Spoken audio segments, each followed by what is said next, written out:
We want to consider aging a disease, so the NIH will in fact fund it and put money and energy into the research of curing aging as a disease, because it is the reason that we have all of the symptoms that we die of, things that you've been told are diseases on their own, and you can consider that if you like.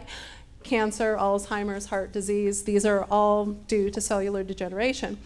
So I'm going to go ahead and start here with this very funny comic. So this guy is saying, I eat right, I exercise, I don't drink or smoke, but I'm still going to die someday? That changes everything.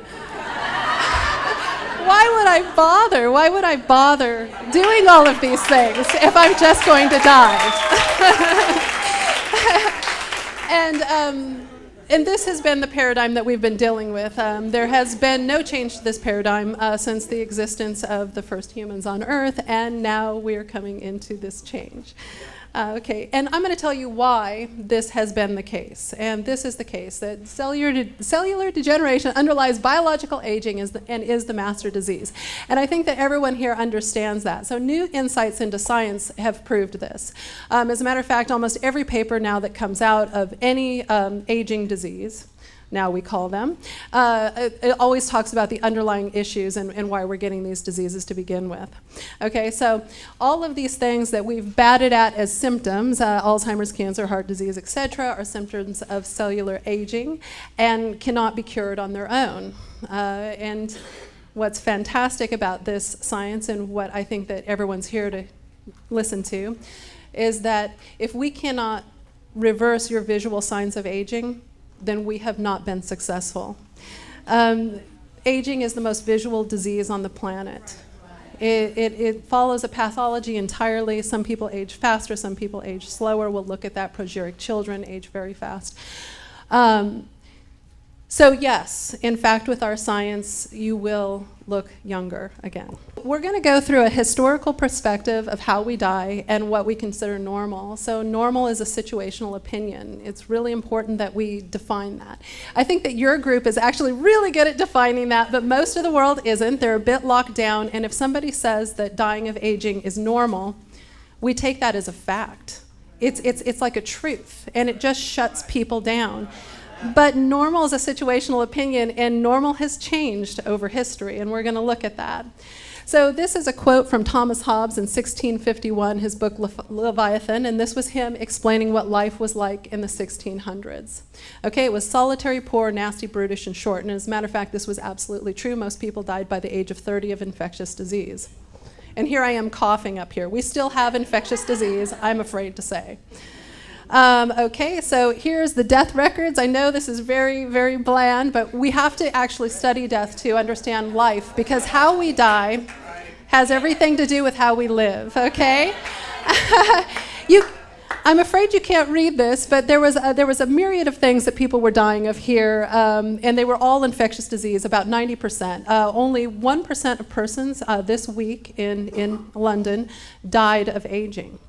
And so dying of aging was considered absolutely abnormal. Okay, we're going to speed forward, and we're going to look at what that looks like on a graph. This is what it looks like. Infectious disease is killing 90% of people. We have various things killing 9% of the population, and aging is killing 1%, and we don't even know what's killing them. Okay, so not very good stuff, but this is normal. And as a matter of fact, just to speed up the presentation a little bit, in 1850, when the first immunizations came around, much like how gene therapy is coming now, people rallied in the streets. They said that, this was against their beliefs. They thought the government was interfering with their life, but we're going to see what the advent of antibiotics and immunizations did to help these people, to help our people, okay? These were our people. We're going to speed forward to the causes of death in 1900. We're doing so much better. This wasn't that long ago, you guys. Still, more than half of the people are dying of infectious disease. In 1900, there were 8,000 motor vehicles on the road in the US. That went to 8 million by 1920. We're advancing so fast. There are people who are still alive that were born before 1900 right now. They're the supercentenarians, and they're hanging on, and we'll see if, in fact, we can keep them around a lot longer. We would like to do that. The historical perspective of one person is massive. The way that people solve problems that have been on this earth for a while is so powerful. You know, we have people who can't build a fire anymore, can't work on a car. Of course, they've made it so you can't work on a car, but we still have people who could build a car if they needed to, okay?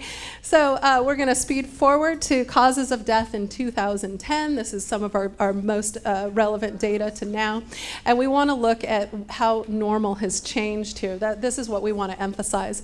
So death is down to 3% from infectious disease. As a matter of fact, people consider dying of infectious disease so abnormal that you might have noticed this. When one person died in the US from Ebola, it made headlines. That no one would have talked about that in 1665.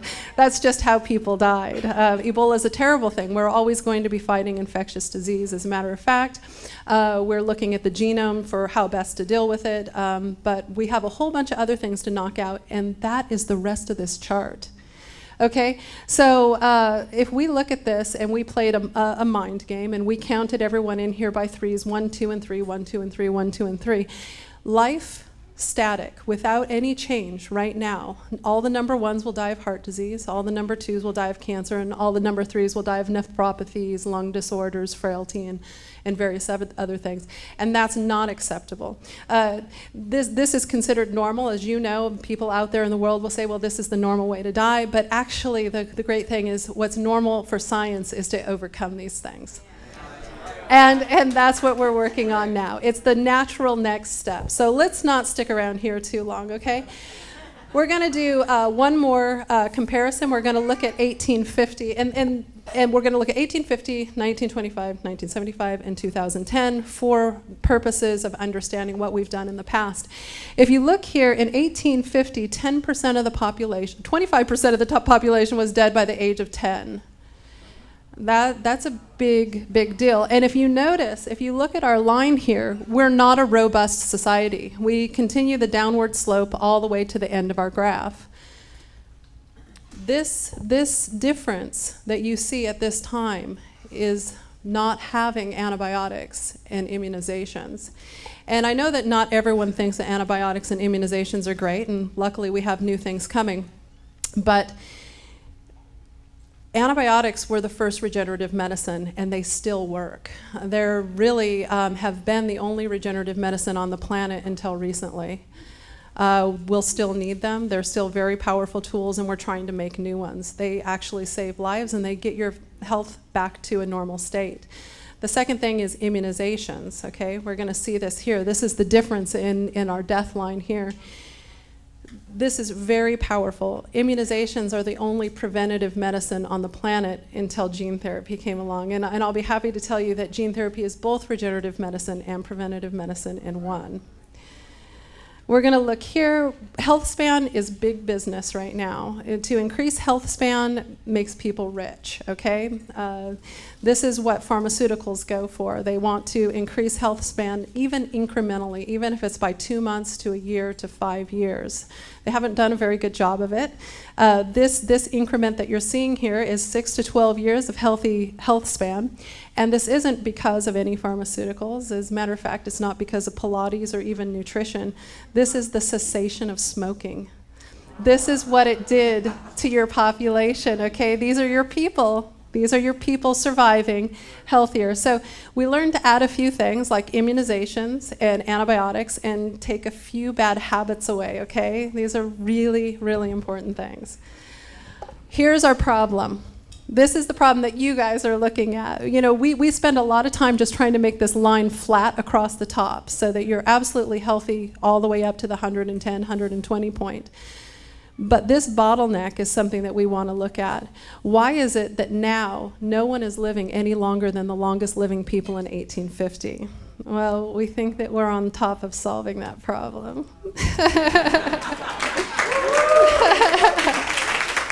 Okay, so we've given up a short life and a fast death for a long life with some often long and debilitating diseases, okay?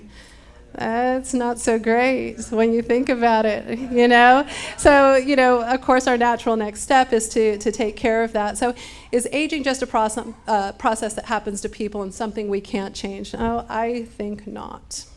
Okay. Let's look at what aging is actually, okay? We're going to look at all of these at one time.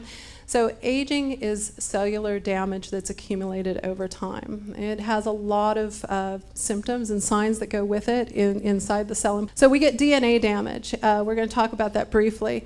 There's two types of DNA damage. There's copy mistakes that your cells make naturally, and then there's DNA damage that comes from things like the sun and radiation and various other things that change our genome.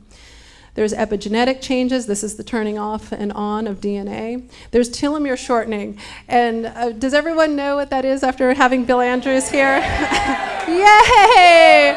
I don't have to describe it, okay? But for those of you who don't know, it's the ends of your chromosomes, and they get shorter and shorter. And as they do that, we have a lot of problems that happen in the genome. They sort of keep everything tight and nice, like the ends of your tennis shoe strings. And when those come off, you can't really relace your shoe very well. There's senescence, and senescence is old, grumpy cells. They're cells that they're kind of ticked off. They are not going to multiply anymore, and they send out a lot of really unhappy signals to the cells around them. So they're powerful bad guys. Mitochondrial dysfunction. Mitochondria makes the energy in your cells, and dysfunctions happen with them over the time. We accumulate junk. We accumulate misfolded proteins, stem cell depletion, and changes in the signaling pathways. So, okay, so we're a little bit on a downer, but we're going to fix these problems. Now that we know this is a big advancement. So think about it. In 1900, we just had a few cars on the road. We didn't know anything about this. We're working as fast as we can. Now that we know what the problem is, we can solve it, okay? Okay, so cellular changes happen when we're really young. I don't need to read this to you.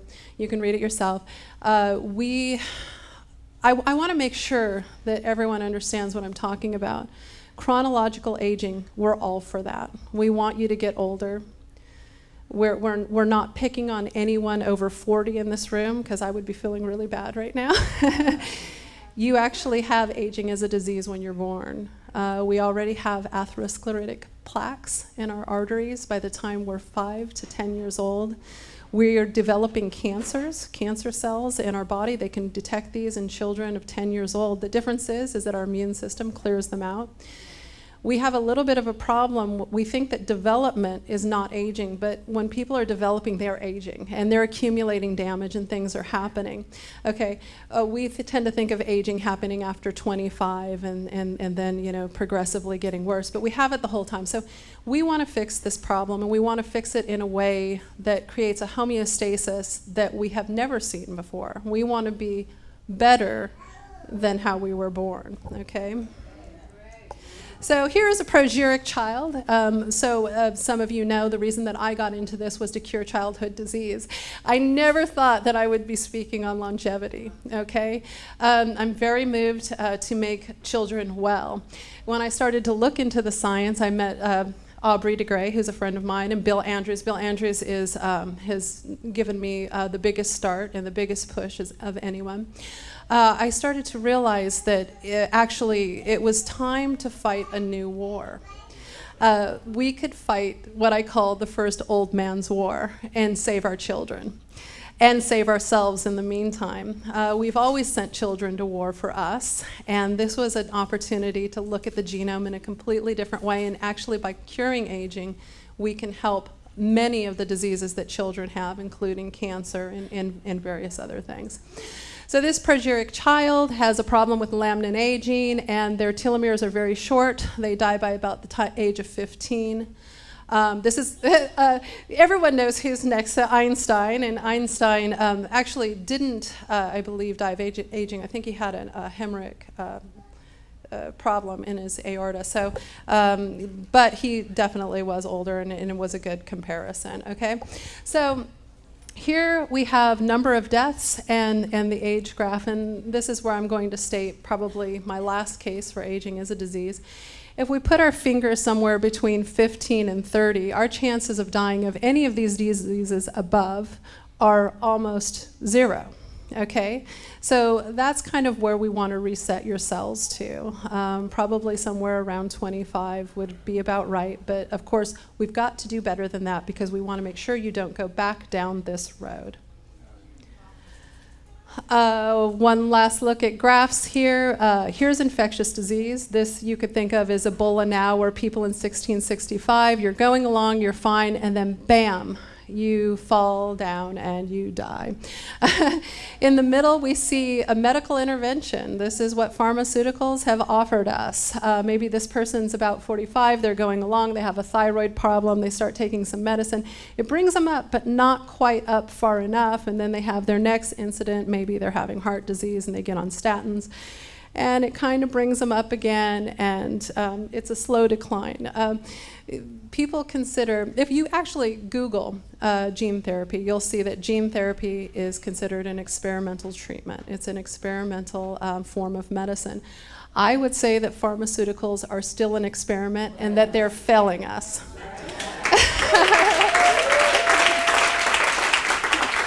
On the far right, we'll see the long fade to death, and this is what the middle graph looks like if you zoom out from it. I'm not saying not to take your pharmaceuticals, okay? So right now you might need them to get to the next step, but I'll just say that, in fact, I don't buy what the FDA is telling us about it being safe and efficient. I think that actually more people will die this year taking their pharmaceuticals as prescribed than will die in the next 20 years of gene therapy. And I'd like to be able to stand behind that strongly. This is the last part of the beginning part of the presentation. So all hours wound, the last one kills. So every hour of your life, you're accumulating cellular damage from birth until the point you get the diagnosis of the thing that will kill you. We want to change that. Okay, so this is my company, BioViva. Okay, and I'm very excited about this. I spent a lot of time traveling. I spent a lot of time meeting the best scientists in the world. I spent a lot of time going to conferences and sitting down with the best people. I started a podcast so that I could actually sit down and talk to them personally and become their friends, get in their door and find out what was happening. We want to change everything, and we're going to do it in a very interesting way. Okay, with the advent of the human genome being run in 2003, it opened up a door. It opened up an insight to what was happening genetically with people. Okay, and we now know so much that we can start throwing our rocks and sticks and stones at it, or our gene therapies, and we're not doing it in such a random manner. As a matter of fact, we know enough that we can do this safe and effectively. In order to get something through the FDA, I would have to take one of my therapies that I collect from these masterminds of science to bring to my company, to bring to you. I would have to go and raise almost $1 billion. And that makes a very, very expensive cure, okay? So there's one gene therapy that's been passed in the EU. It's for macular degeneration, and you can get that therapy. You can actually go to Europe and get that therapy now. It's $1.3 million to save your eyesight. No insurance provider will cover it. So how do we actually change this paradigm? How do we change things to make things available now and in a way that we can actually afford them? Well, what we do is we burn and raze everything to the ground and we start over. So some people call me the fire starter. I want to change everything. I'm not everyone's favorite person.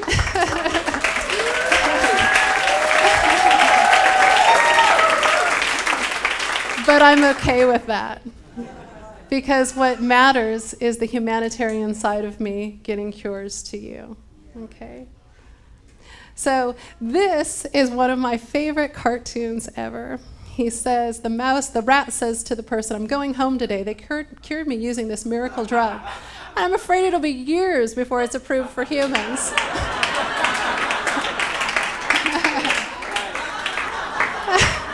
This is happening every day, almost every week there's something.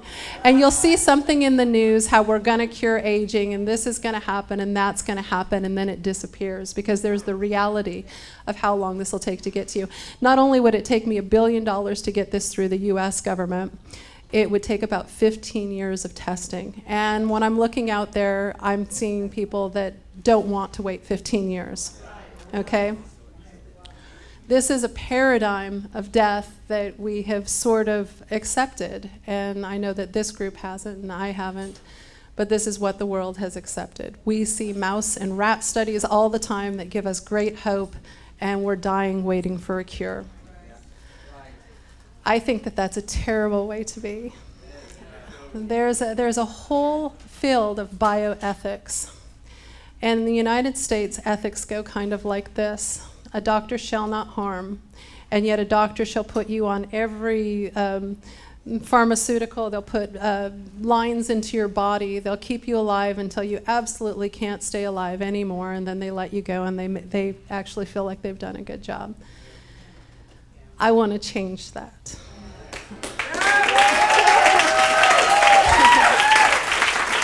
I want to say their experiment has effectively failed, and that we will now move into what is considered on their behalf experimental medicine, but what in fact has a lot of safety and efficacy behind it. Because we're not doing anything too rough here. You have to realize we've calculated everything. So what do? So BioViva, we've already treated patients with monogenic disease with AAV gene therapy, and I'll explain to you what that means. Monogenic disease means that a person has one faulty gene, okay? In our case, we treated a boy with adrenoleukodystrophy. This is a disease that affects 1 in 21,000 boys. Only boys. Girls don't. They can actually have the bad gene for it, but they don't show it. They don't present the disease. This boy, by the time you're diagnosed with this, you have 1 year to live, okay? There was a movie made about this called St. Lorenzo's Oil. You may or may not have. Okay, so you know what that is. We applied this therapy, and the boy is effectively cured. Now, he has damage. We need to catch things earlier and earlier. There's damage that occurs, and we need to now learn how to do things like regrow brain and things like that. But, you know, we take one step at a time, and we are getting there. We're building gene therapies. We're the only company in the world coming out to say we're building gene therapies to treat aging as a disease.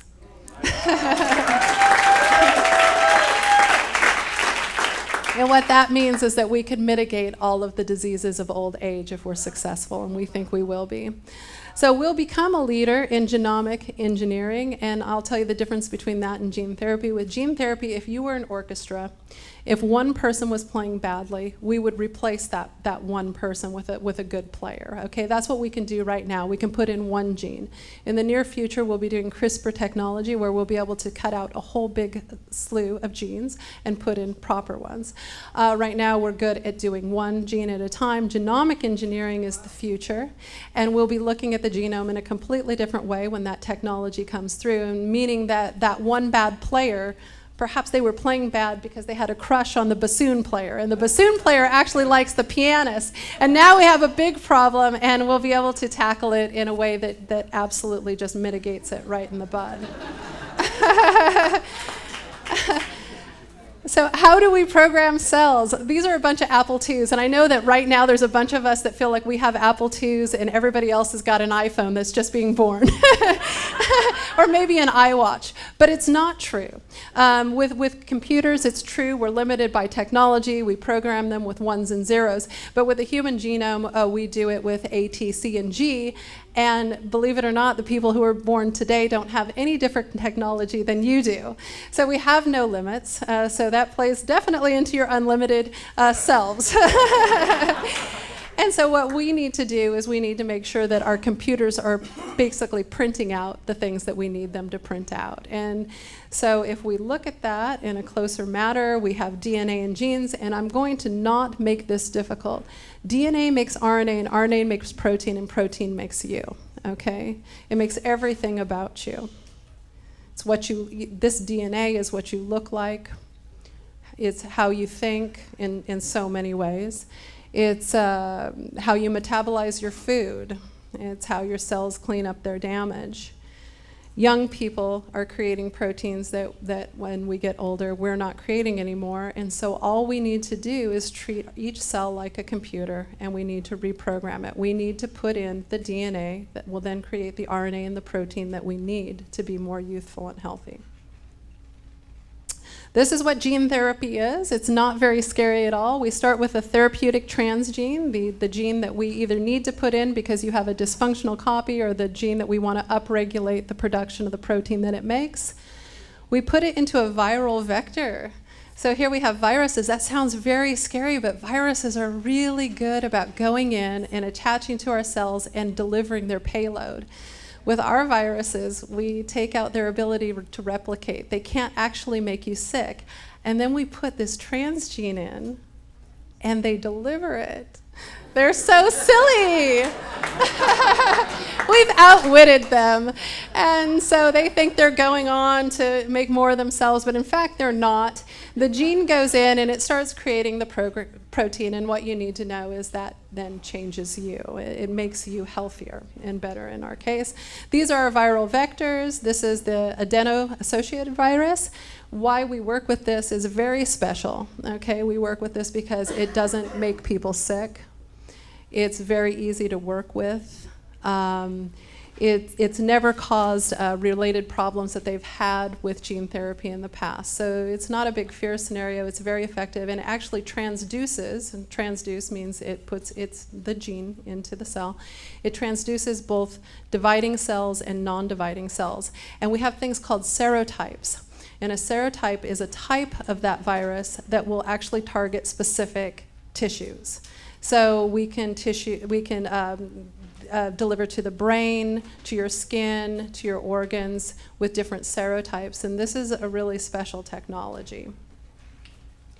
So our therapies, so what are we doing? One of the first things that we want to do is target Alzheimer's disease, and we want to do this with a very special gene therapy.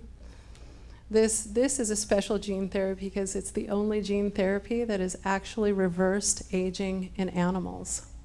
And as a matter of fact, this gene therapy is the only gene therapy that has reversed aging in every human tissue it's ever been applied to.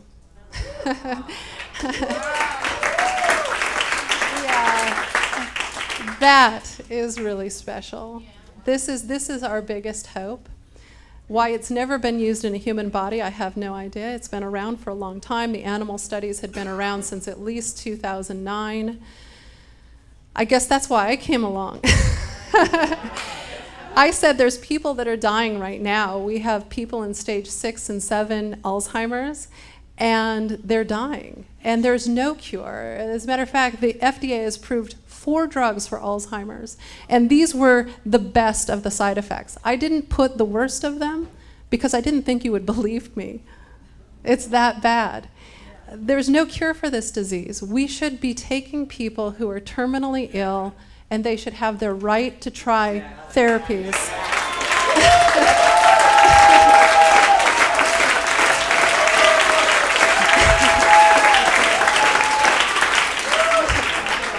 Thank you. Thank you. Because we want to, in fact, give them a hope, and not just hope. We want to mitigate their disease and actually come back to the USA with our results and prove age reversal.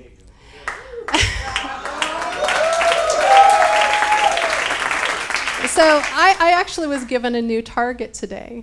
I understand that we'll be meeting in 2016, and we will then, my company will shoot to have results of age reversal by the time we meet.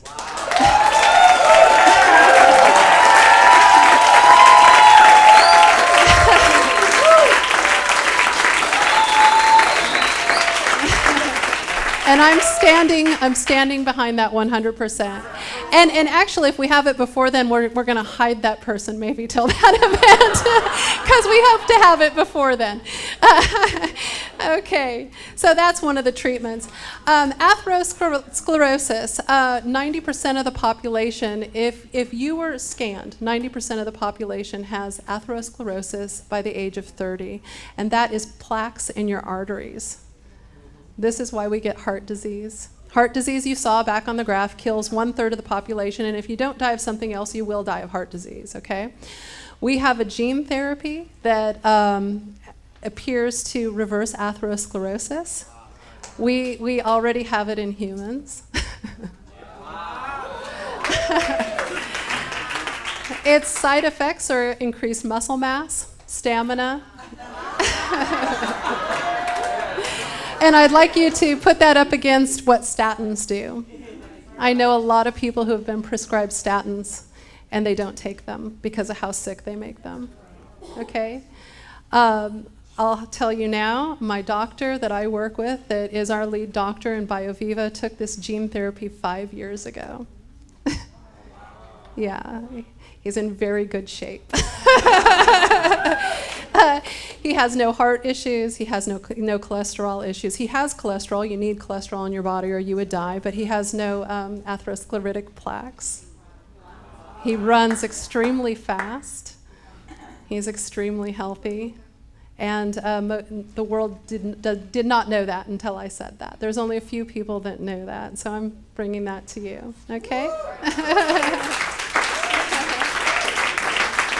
In the animal studies that he did with this gene therapy, by the way, this gene therapy is in clinical trials here in the US for muscular dystrophy in children.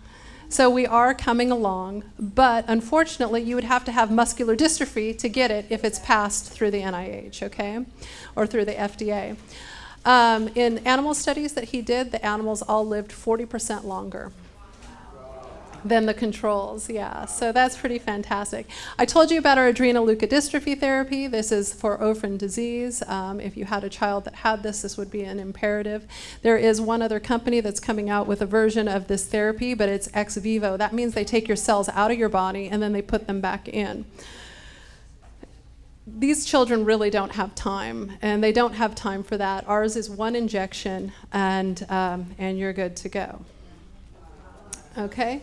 Our current technology is an AAV gene therapy that induces cells to make what stem cells do when they're moved around in the body, and it's called H factor, okay? And it is very possible that this is why people get great effects of cell therapy, stem cell therapy. When you move stem cells around the body, what happens is you kind of tear them out of one region, you shove them into another region, and they all start signaling. They start signaling. As a matter of fact, if you track these cells, most of them leave the area, and yet you have regenerative effects. When they start signaling, they start talking to all the tissues around them, and they tell those tissues to start healing, okay? And so we've built a gene therapy around that, and it actually may be a cure for ALS, Parkinson's, rheumatoid arthritis, and macular degeneration, which I don't have on here. This therapy looks to need a little bit more testing, and of course we're looking to raise money to do that. So treating aging as a disease, how do we want to do this? We want to lengthen telomeres, we want to reverse atherosclerosis, we want to clear the misfolded proteins, we want to clear senescent cells, those grumpy bastards. We want to re-strengthen muscles, and we want to reboot the immune system. And that last statement, this is really important. Rebooting the immune system is so important. Remember I told you that children get cancer cells? They get cancer cells and they clear them. As a matter of fact, most of your life you have some cancer cells developing. What happens is your immune system gets old, it no longer targets them, and you get sick. So I'm not saying this is a cure for cancer. Cancer has been a very consistent in our genome for a long time, but this very well may reduce the incidence to small percentages so that, in fact, cancer is no longer normal. Okay? Another look at this graph. We've already seen this graph, and so again, I want to talk about aging as a disease. If we bring your cells back to this area of, right before 30, we see that you do not die of these diseases. Okay, what we are now told are diseases. These are symptoms of aging. Okay, fantastic. Future of gene therapy. I'm almost done. First of all, I want to tell you about this picture here. This picture is grossly inaccurate because right now how we deliver gene therapies is with a shot. And I had a friend of mine, a guy that I work with at Oxford on this presentation, and he said, people don't like needles. But what if I could tell you this? For instance, our cure for atherosclerosis, what may be a cure for atherosclerosis. If I told you you could get 5 shots in each one of your legs and you would never have open heart surgery, I think it would be okay then.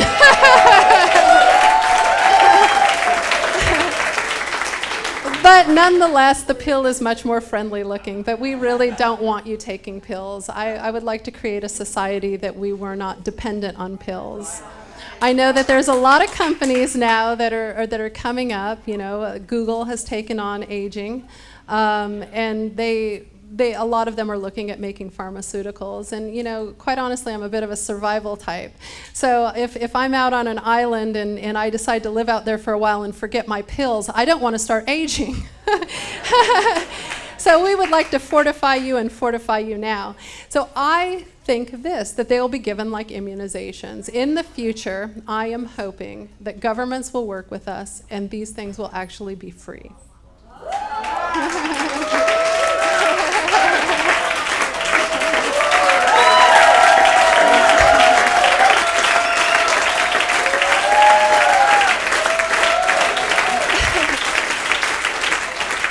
I would very much like to put myself out of business because that's better business for the world.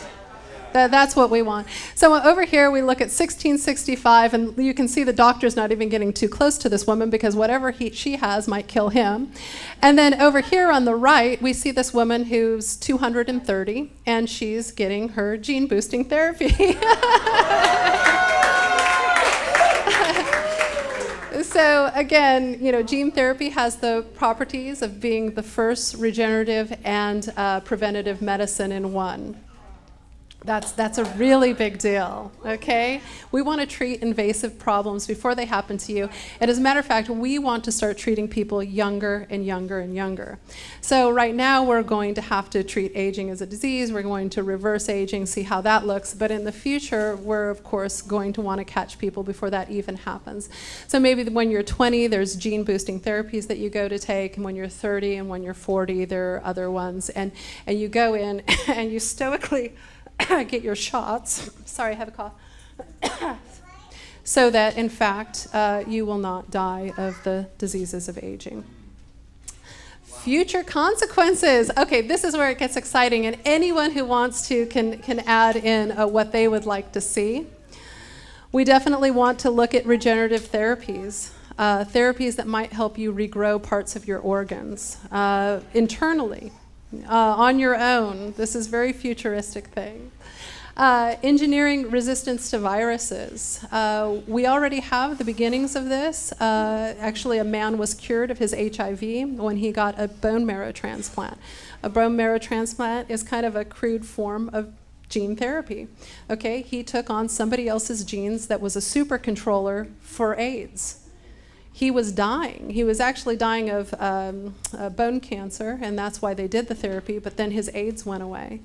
We can use this technology and start using it in people. As a matter of fact, this happened with this man years ago, so why isn't this a treatment? Why aren't we using this? Is it safety and efficacy? Because everything out there we're still dying on. So let's move a little bit quicker. Preventing autoimmune disorders, we definitely want to do this. I hope that there's a day when sick children are something of the past, something that there should be 2 oddities to the future. One is sick children, and the second is looking back at pictures and what we looked like when we got older in the past, and going, wow, and then having those people still around and going, you know what, I'm going to tell you what that was like.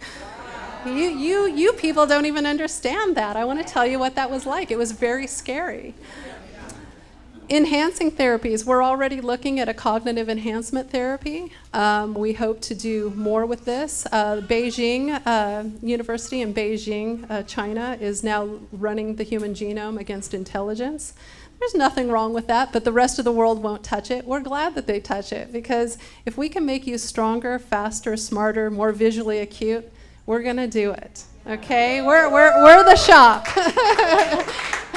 Radiation resistance, this is a big one for NASA. As a matter of fact, I've talked to people at NASA about what we're doing, and this is one thing that they want to know if we have, is radiation and resistance. Actually, NASA is a huge proponent of living a long time because they need their astronauts to live a long time. If you send someone to space, you lose all your data if you lose your pilot. Okay? Physical enhancements, we're already starting in that with our atherosclerosis and sarcopenia treatment. We can make people stronger already, but we'll be doing other things in the future. And I bet that kids in the room probably have, some really crazy things that they would like to see. Kids are a great place to get encouragement to try new things. Nutritional enhancement, we do have the gene to create vitamin C. This would be great for astronauts. We could turn things on and turn things off. I've talked to a group who's actually interested in doing like little gene therapies to parts of your body that could maybe be turned on and off with light. I was talking to a kid about that, and he said, call them power-ups, call them power-ups. And I thought that was really cool. Power-up is a very cool thing. These are futuristic technologies. Some we're working on already. In the future, we'll have a much better way to do it. So what is the world impact? I think that you guys know what the world impact is here. It's big. But how do you get your arsenal against people who are going to give you trouble with this, okay? Fertility and increased lifespan. People will say the world is going to be overpopulated. It's going to be so horrible. We're all going to be gnawing each other's legs off. Okay. Here's something really fascinating, okay? In corners of the world that you have never seen, regardless of race, religion, culture, as lifespan goes up, fertility goes down. It everywhere. There's never been a place that we've looked at that this doesn't happen. So if you look at this chart in 1960, you see how many children people were having compared to the country they were in. And then in 2012, how much that's come down. And it continues to decline. Japan is at negative growth. This is fascinating because in 1960, when this first chart was made, world leaders, thinkers, they came together at the Club of Rome, and they said that by the year 2000, the world would be doomed. That we were going to be doomed because we would have too many people on the planet. Well, they were wrong. And the numbers have been rerun, and actually, it goes up for a while, and by the year 2100, it's estimated that even with advanced technology, there'll be less people on the earth than there is now. It's completely changed. Thinking has completely changed, and a lot of that has to do with as lifespan goes up and people are living better, they actually have less children. And do I love children? Yes, I do love children. And do I want children in the world? Yes, I do want children in the world. That's why I got into this. I got into this to cure childhood disease. But I would really like to see a world where every child that was brought into the world was cared for.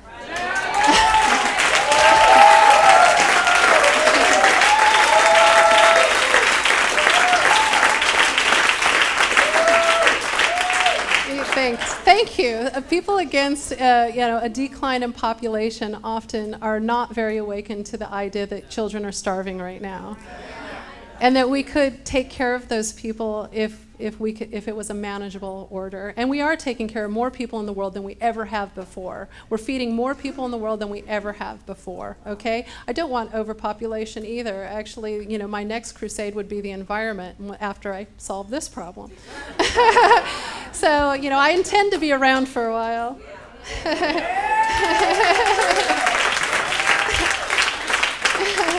So the economy, does this touch anyone here? He's saying, have you thought about aging more slowly? Your 401k is in terrible shape.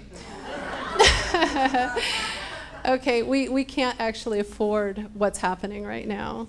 We have more and more people will live to the age of 120, and yet they're retiring at 65. And they need to retire. They're retiring with illness, the inability to work.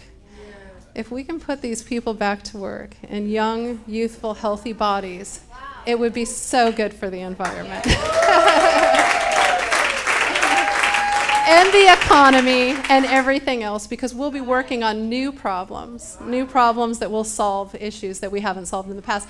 I believe it was Bill Andrews' book that he said that actually with all the money the government would save, having all of these diseases eradicated, that everyone could be paid by the government to take a 10-year retirement in between starting the second half of your life. And this is saying that we would live to 120. You know, we work really hard to keep our message that we're just trying to make healthy people.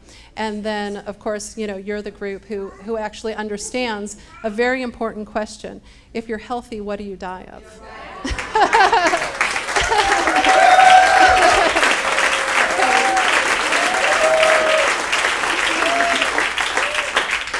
You don't. You know, by the definition of the World Health Organization, no one is healthy on this planet. And actually, we'd like to hold the World Health Organization to their definition. We want to demand that they stand by that. Because in principle, we need to do some very big fundamental changes.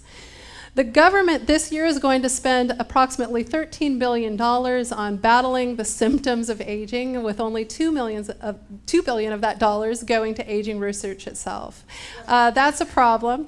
And as a matter of fact, this doesn't account for the trillions of dollars that they spend treating people with disease and paying for, you know, people who are infirmed and on palliative care. If we even took all of this $13 billion and gave it to small biotech companies, we could only potentially get 13 new therapies through the FDA. And most of them would be sunk, even if they were promising. This is not something that we want to mess with. I'm going to summarize now, and then I'm going to take your questions, because I'm guessing there's much better conversations to have than that. So we want to change the paradigm of death, because it means everything about how we live. We want to change what people consider normal, because normal is a dangerous, slippery slope. Don't listen to anyone telling you what normal is. We're about to change that dramatically.